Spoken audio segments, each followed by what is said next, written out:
뭐 또 갖다 주고, 홍보물도 갖다 주고, 뭐 말은 뭐 지정된 공인중개사 사무소 뭐 해갖고, 롯데캐슬 뭐 무슨 부동산 이렇게 해서 막 해주는데, 이런 것들도 잘 이용하시면 되죠. 왜냐하면 자료 같은 거 받으시고. 그래서 보통 이제 분양할 때 보면, 일반인들 분양하기 전에 이제 그 지역의 중개사들을 한번 쫙 불러요. 점심때 같은 때. 그래서 밥 한번 뷔페로 사면서 그 상가나 아파트에 관련된 책자를 이만큼씩 줘. 그래서 그거 가지고 좀 영업을 하시고, 그 다음에 소개하시면 얼마씩 주겠다. 그래서 그런 것들이 있거든요. 그래서 그런 것들도 잘 응용을 하셔서 이제 본인의 뭐 블로그나 홈피 같은 데다가 꼭 올리셔서 그런 거. 그래서 요새는 이제 이 광고가 굉장히 중요하죠. 그죠? 그래서 요새는 사실은 이 광고를 할 때 PC보다는 스마트폰이 더 중요해요.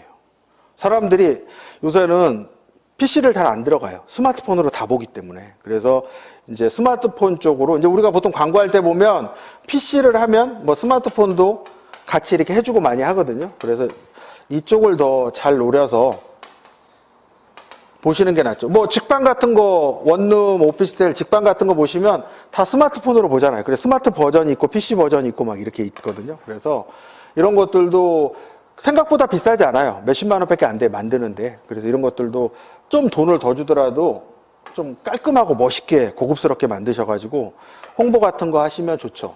그 자체가. 그래서 뭐 외부 나가셔서 뭐 블로그라든지 이런 광고에 어떤 교육이 있으면 가서 들으시고 그런 것들. 왜냐하면 지금 50대 이상은 다 어떤 세대예요? 옛날에 천리안 하이텔 세대예요.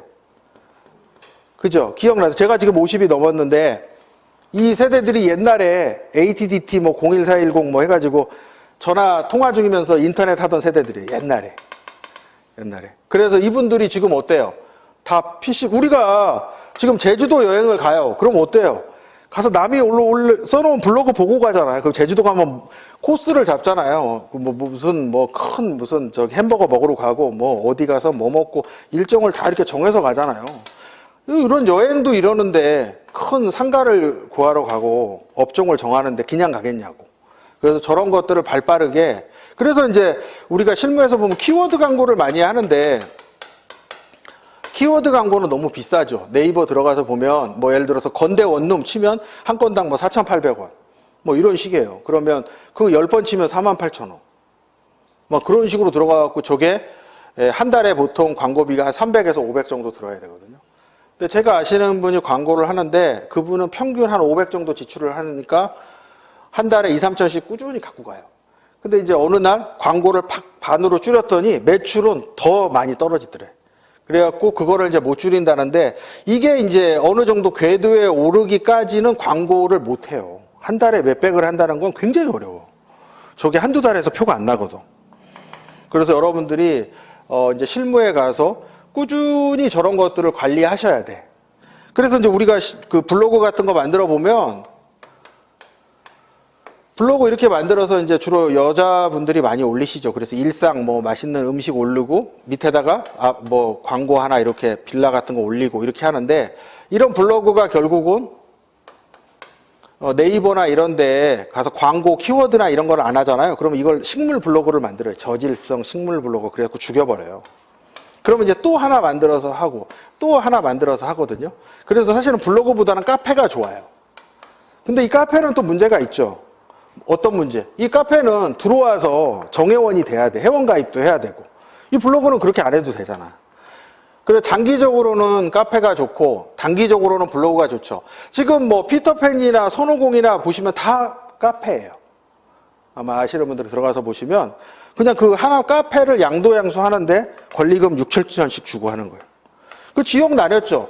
뭐 가산점, 독산점, 뭐 구로공단점 쭉쭉쭉 나눴잖아요. 대리점처럼. 이 자체가. 그래서 이 광고에 관한 것도 많이 신경 써야 되는데 대체적으로 상가는 광고들을 안 해요. 광고 안 해도 오거든요. 상가는. 왜냐하면 상가를 광고를 보고 오시는 분은 드물어요. 지나가다가 그 지역의 상권을 보고 오시고 그 지역에서 움직이기 때문에 일반 거보다는 좀 덜하죠. 일반 거보다. 왜냐하면 저렇게 올릴 때는 또 조심해야 될 게 있죠. 잘못하면 물건이 오픈되잖아요. 그죠? 왜냐하면 이런 아파트나 이런 거에 비해서 이 상가들은 사진 올리거나 위치 보이면 딱 대부분 저 동종업종을 하시는 분은 알 수 있거든요. 아, 저기 어디구나.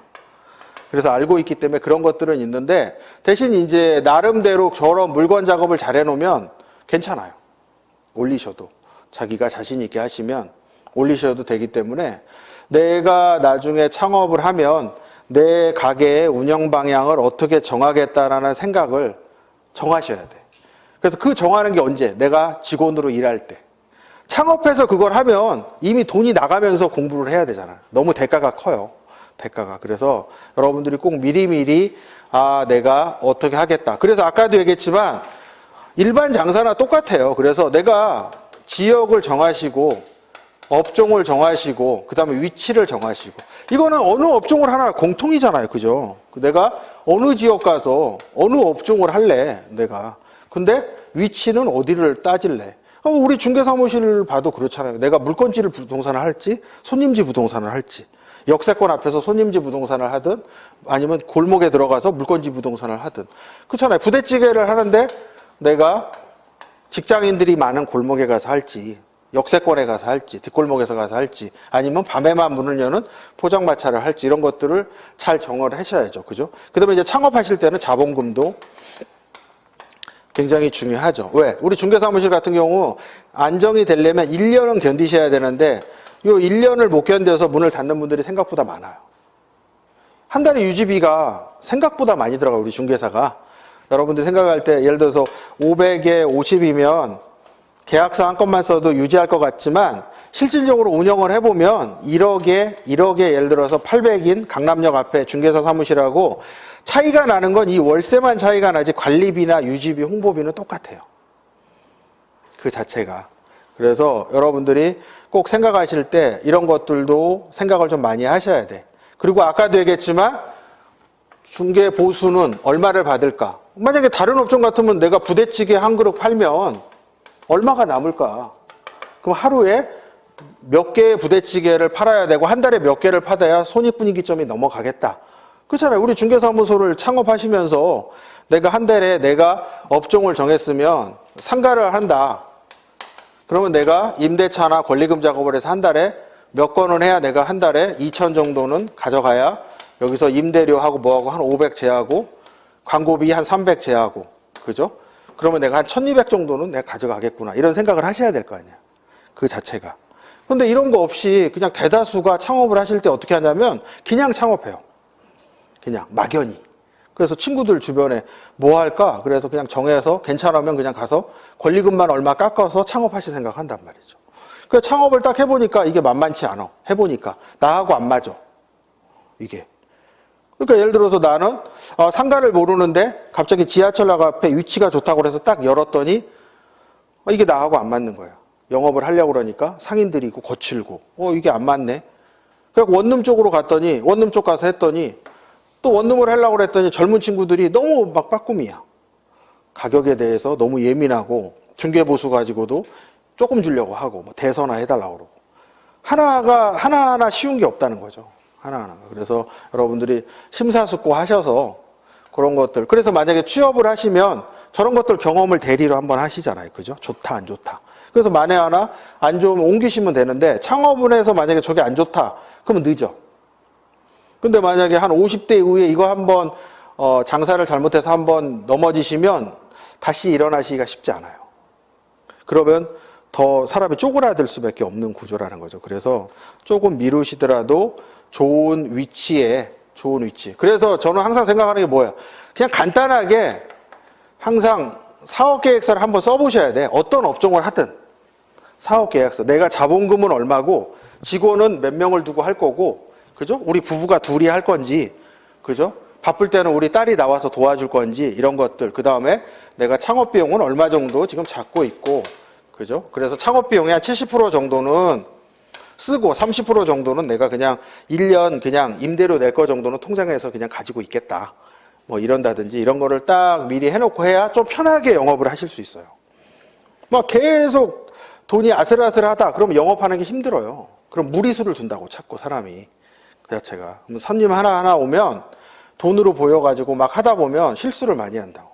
그래서 그런 것들도 굉장히 실무에서 많이 적용되기 때문에 여러분들 입장에서 사업계획서. 그리고 이런 걸 할 줄 아셔야 나중에 예를 들어서 어떤 손님이 가게를 알아보러 왔다. 그러면 그런 것들에 대해서 상담을 해 주실 거 아니에요. 자, 손님, 얼마 정도 가지고 어느 위치에서 지금 알아보고 오셨나요? 그래서 차분히 앉아서 설명을 하셔야 될 거예요. 1급지에서 하실 건가요? 2급지에 하실 건가요?